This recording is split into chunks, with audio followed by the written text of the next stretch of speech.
Hi, guys, and welcome to the Dead by Tomorrow podcast. My name is Daniel Winter, and my co host is Andrew Monroe. In each episode, Andrew and I will explore topics that you should think about before you die.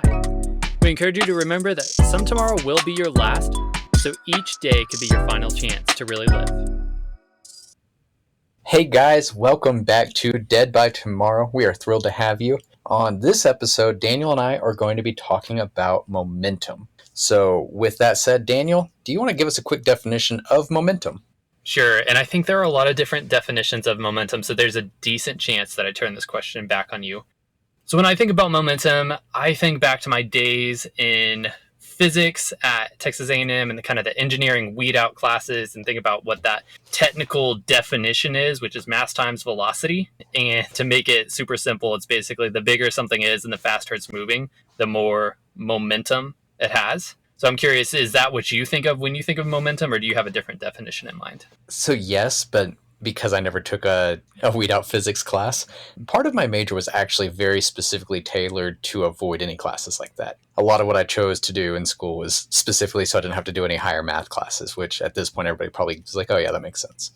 So to me, momentum is more of this idea of gaining not necessarily velocity, but it's more like a space version. I think it's my sci-fi coming out. I think of momentum as something that the more you add on to it, the further it goes. And I could probably be mixing things up, but when I think of momentum in my life, I'm thinking, hey, the more I do something, that the more often I am achieving, the more often for me that momentum will help me achieve more. If I'm following my habits, the more habits I follow, it gives me momentum. So it's almost that way that you can do space travel is why I said sci-fi, where you don't have any kind of friction in space. And so if something's accelerating, it just accelerates indefinitely. That's kind of how momentum works in my mind, is I am accelerating by achieving something, and by achieving it, it actually adds further momentum, further velocity and acceleration. And forgive me, people who actually know physics, because I just butchered some things in there, but that's kind of how I see momentum, as this weird idea of gaining without interruption by gaining. Yeah, so really momentum is just this, I don't know, this train that's just picking up speed, and the more you add to it, the harder it is to change, the harder it is to overcome. And whether you go with Andrew's space analogy of acceleration being frictionless and your velocity can increase indefinitely the more you add to it, or as you were talking about, the way I sort of think about it is as you just solidify habits and you add more and more to something you're doing, like going back to a concept we've talked about before, identity capital, just continuing to say, okay, I've done this thing and I did it yesterday and I did it the day before that, I can continue to add to it. I think about that as sort of increasing your mass if we're talking about this momentum formula. Either way, whether you're increasing your mass, your reps, or your velocity, your speed, like you're sticking with it, you gain more momentum. And what we come around to here is the more momentum something has, the harder it is to stop it, to change it, to slow it down. I want to jump in from what you're saying there, because I love it, obviously, since this was a book chapter. So we both agreed that we really like this kind of thing. I was looking at studies related around momentum, right? And it kind of goes with both of these definitions. And what they talked about was there's actually psychological effect of momentum, and it was really cool. Steph Curry came up as one of the examples. There's a bunch of different athletes, a bunch of different successful people. It's something they see a lot in stock traders, people who are on a winning streak in the stock market. They just do better than they should because of this momentum. And what happens is, as somebody's being successful or achieving something, their confidence level increases. And that confidence level has a disproportionate increase to their ability to do something. So if you want to zero it down to like the workplace or a basic habit like going to the gym, the more you're doing it, you have this disproportionately large effect of confidence that brings you to a whole different level. And so, hey, I crushed this Excel sheet. You start picking up these bigger projects and you start gaining momentum in the workplace, that even if you were just doing a mediocre job and even if you were doing a good job, but you weren't building that momentum where you're gaining the confidence, you don't recognize it, it won't actually have the same magnifying effect. Whereas if you can not necessarily recognize it, but you build that confidence, because sometimes it's not exactly conscious, but by succeeding and achieving and following through with these daily habits or your goals or whatever you're doing, you actually psychologically increase your ability to do those kind of things. And I said that backwards, I think, but essentially psychology will make you more able to achieve based on the momentum you're gaining in that field. So a stockbroker will make more money in the stock market because he's making more money in the stock market, and it just has this almost parabolic curve. So there's a lot of psychology behind gaining this momentum that is not just Daniel and Andrew being like, hey, do things every day because it's good for you. Well, yeah, and I think we see that all of the time. If you watch sports, you see, you mentioned Steph Curry. If he hits a couple shots, chances are it just seems like he's going to hit everything from then on out. And the team recognizes that, they'll feed him the ball, and you just get hot. You get in the zone. And then conversely, if Steph is missing those shots, it seems like things just don't fall. Like it seems like every shot becomes a miss. And a lot of times in basketball, explicitly, announcers will talk about they just need to see, the ball go through the net. And a lot of times the answer is drive in, get fouled, get a free throw, which is, if you're a good basketball player, it's kind of tough to miss a free throw. And so just seeing the ball go through the hoop can help flip that switch in your mind and kind of help you get into that zone. So we observe that in sports, but I think if you pay attention to how you go about your day, whether it's in work or whether it's kind of doing chores, I think you will notice that you kind of have the same things happening exactly like what you're talking about. There's the studies behind it, but I think if you take a look at your day, you see that it's true. So if you come in, you start your day, and you're able to address a couple emails and get things done, then you just start to feel more productive. You start to feel like you're in the zone, and then you work through more things and more things. As opposed to if you come in and you just drag your feet and you look at one really hard email and you don't get anything done starting out 2 hours of the day, you get in this negative headspace. And again, it just becomes a lot more challenging to actually make progress, and everything feels like an uphill slog. And so there really is something to getting into the zone and having this compounding effect where when something goes well, other things tend to follow and do the same. I really like that. It's a good way to look at even basic stuff like chores or that work assignment you don't want to do. Or there's all those kind of things that we look at negatively and we don't want to work on. But really, that could be part of what kind of builds momentum. And it should be something like, oh, yeah, this is something I can knock out and I get to build off of it.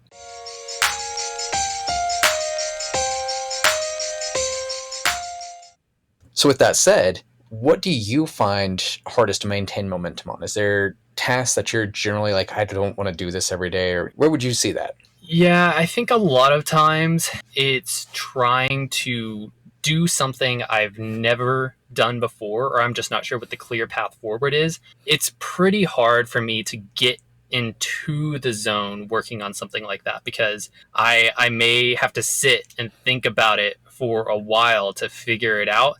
And in the meantime, there may be, other things piling up, and it's just super tempting to be like, you know what, responding to this particular ask or working on this project, it's hard. I don't know what to do. I've never done it before. There's not a clear action path forward, but this email that just came in, I know how to handle this. This is super easy. So it's very tempting to hop away from the hard thing and do the easy thing. And I've seen this happen with a lot of my peers as well. It's not just something that's impacted me. And it's made it to where the thing that is the highest priority actually gets pushed to the end of the day because it's hard to do. They're not totally sure how to do it.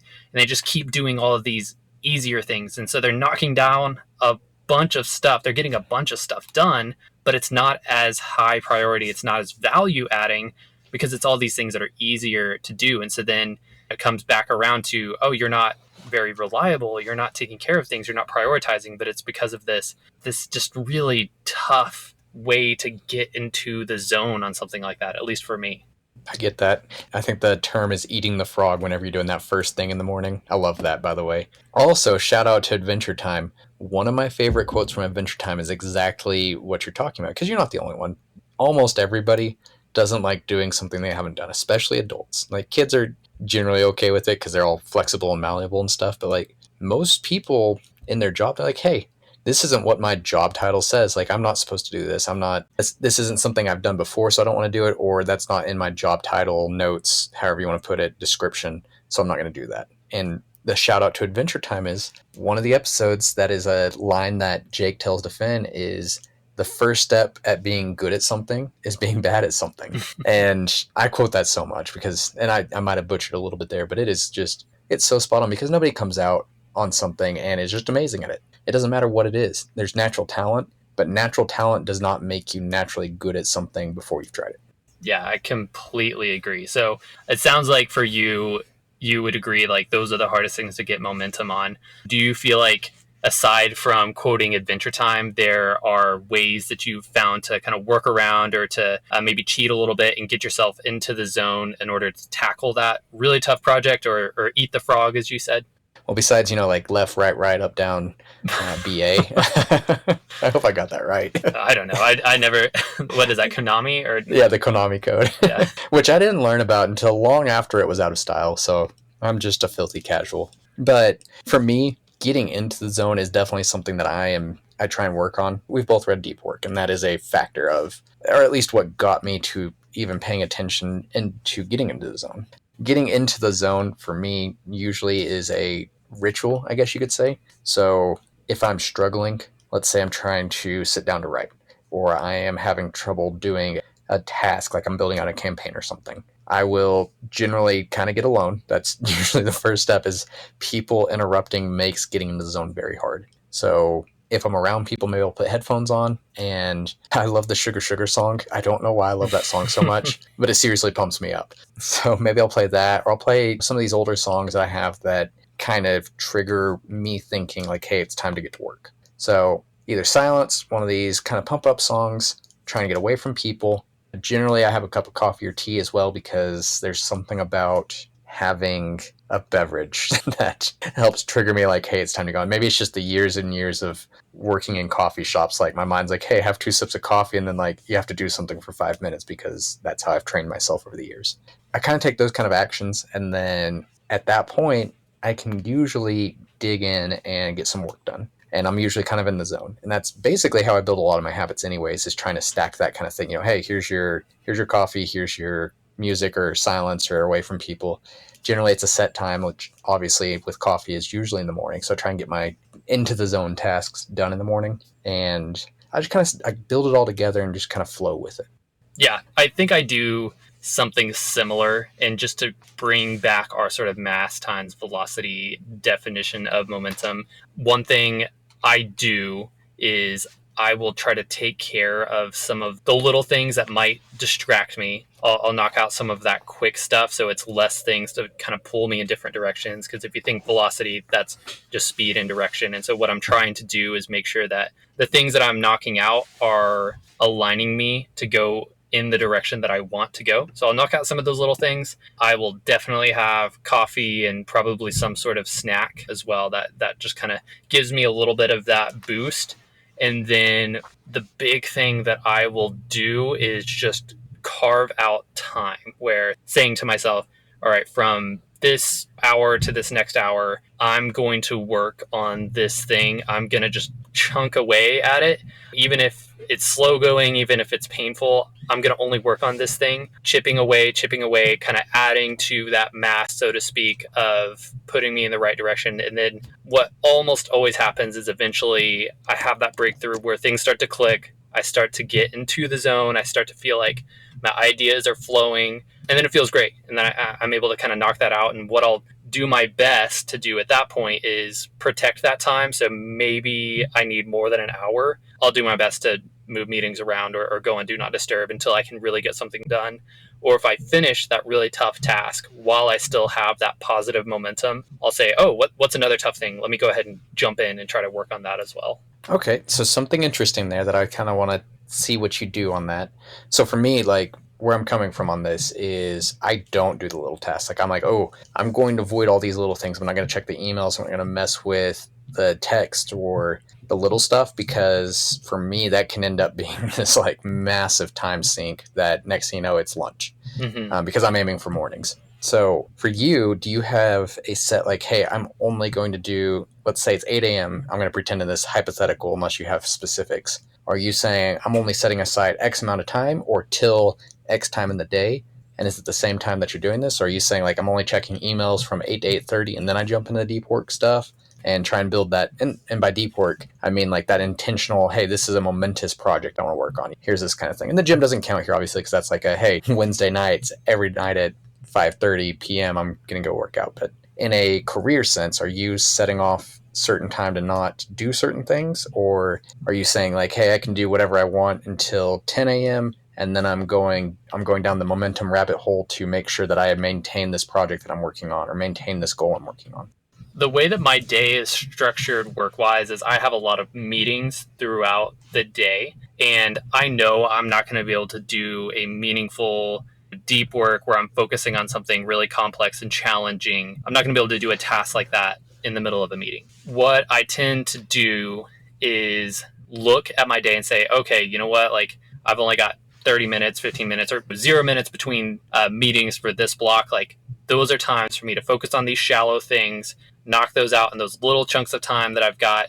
If it's a meeting where I literally just call in and listen, which there's a handful of those, maybe I'm multitasking a little bit, knocking out some of those shallow tasks so that whenever I have a span of 1 or 2 hours in between meetings, that's time that I focus on the tough things, the challenging things. And so my day does naturally kind of gravitate towards that. I have to be intentional about it. I can't let those shallow things bleed into those 1 or 2 hour blocks of time. Otherwise, my day is shot. But that's kind of how I go about it is look and see the time schedules that I have, decide what type of tasks best fit in those, do those things so that I really am freed up to go deep and work really on really challenging things.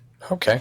So you're kind of you're a lot more flexible than I am. You're saying, like, hey, here's my work day, and I know I need to work on a momentum focused task or project, but I'm not going to say, like, I'm only doing it this time. You're saying, I'm going to look at the day and I'm going to say, I need an hour at least.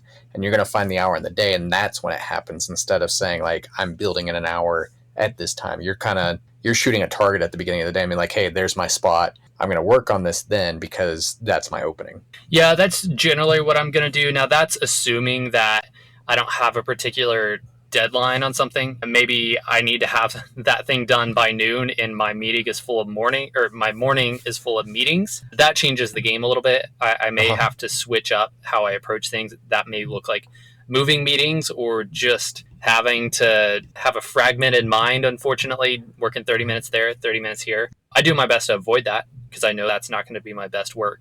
But in an ideal world, yes, I'm looking at my day, kind of painting this is going to be an ideal time to kind of get this deep work done. And then I'm trying to make sure that I've limited my distractions as much as possible or eliminated my distractions as much as possible whenever that time comes up. I see. I like it. One last bit on that. Whenever you are looking at this, so you have projects, you've got this, you're trying to gain momentum on certain things because obviously it's not something you can knock out and do. Either it's a habit, it's a larger project, whatever you're talking about. How many of these do you have both, career-wise and personal? Because, like, obviously you're going to have your work stuff and then you're going to have your personal, like gym, relationship, whatever things you're getting momentum on in that work-life balance. Do you usually focus on a certain number? Do you cap yourself? Or how do you maintain that balance on what gets the attention that you're trying to give momentum to?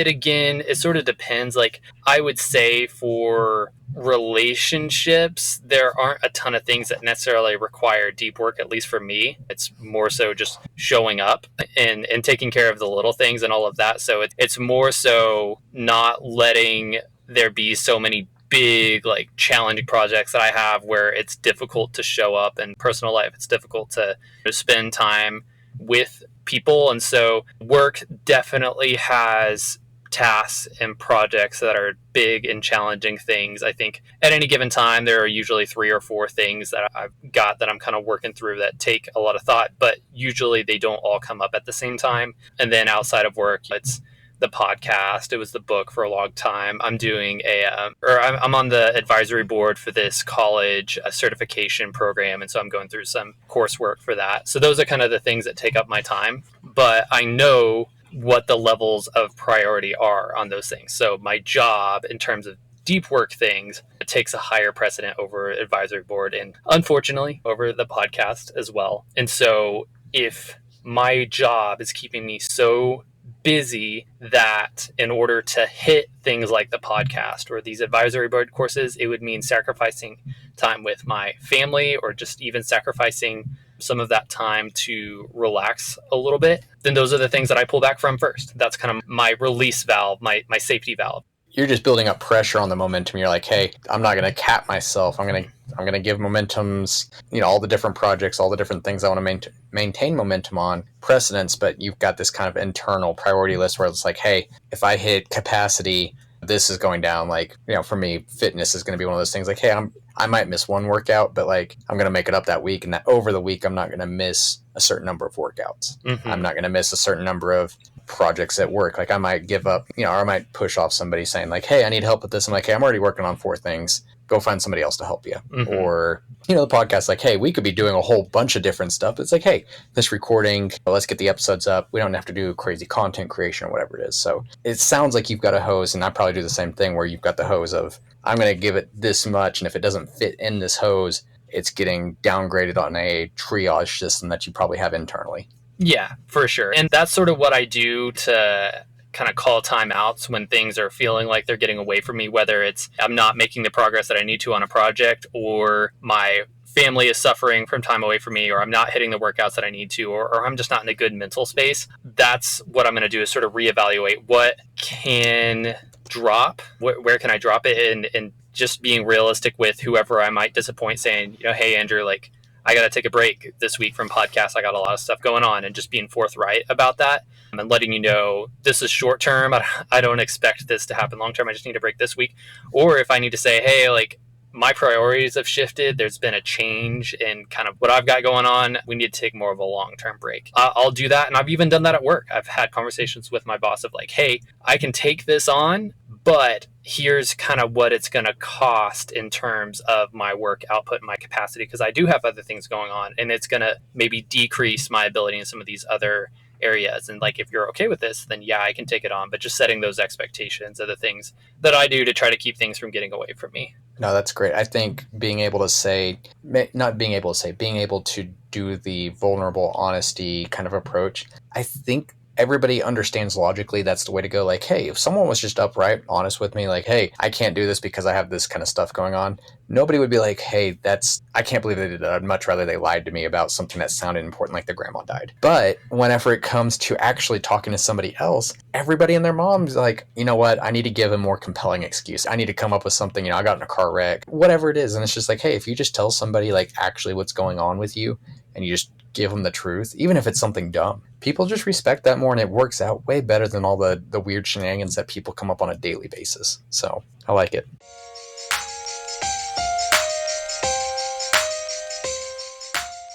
Well, Daniel, I think that is really great, and I think we've said it all. I think we're good. So with all of that, do you have a challenge for our audience, since we're going to try and get that going? Yeah, I'll give 2 potential challenges. So the first one is, if you're up for it and if you've never read it, check out the book Deep Work. I think it does a really good job of just explaining the value and the importance of setting aside time to really go deep on something, to work on something challenging, and what that can mean for your personal life and your career. So I think it's a really great read. If you've already read it, or if reading is not your thing, then my challenge to you is to just take an hour each day across this next week, call out the time that you want. It could be 9 a.m. to 10 a.m. or whatever it is, and use that time to really focus on something that you want to achieve that's hard. Whether that's a work project, like maybe you wanted to learn how to code something for your job and you just haven't had the time, take an hour to work on coding and make some progress on that project. Or maybe you've always said that you've wanted to write a book, or you've wanted to start a podcast. Take an hour to really focus on that each day. Put your phone aside, grab some coffee, whatever it is, and just let yourself only work on that thing over the course of that hour, and do that for a week and see what happens. Let us know what happens. I really feel like you will make some progress that you didn't think was possible just by forcing yourself to do it for that really small amount of time. I love it, man. That is freaking great. And seriously, take the phone out of the equation. If you don't think that it is causing as much distraction as we're saying it is, try deleting Instagram for a day. and see how often you pull up your phone trying to look at something that has no impact on your life. And you'll be like, oh, you know what? Maybe you're right. Maybe for that hour, I cannot have my phone because apparently I use it every 2 minutes. So with that said, thank you guys for coming on. We really appreciate everybody listening. And if you want to check out www.deadbytomorrow.com, that's deadxtomorrow.com actually, we'd love to hear from you. Until next time, y'all have a great day.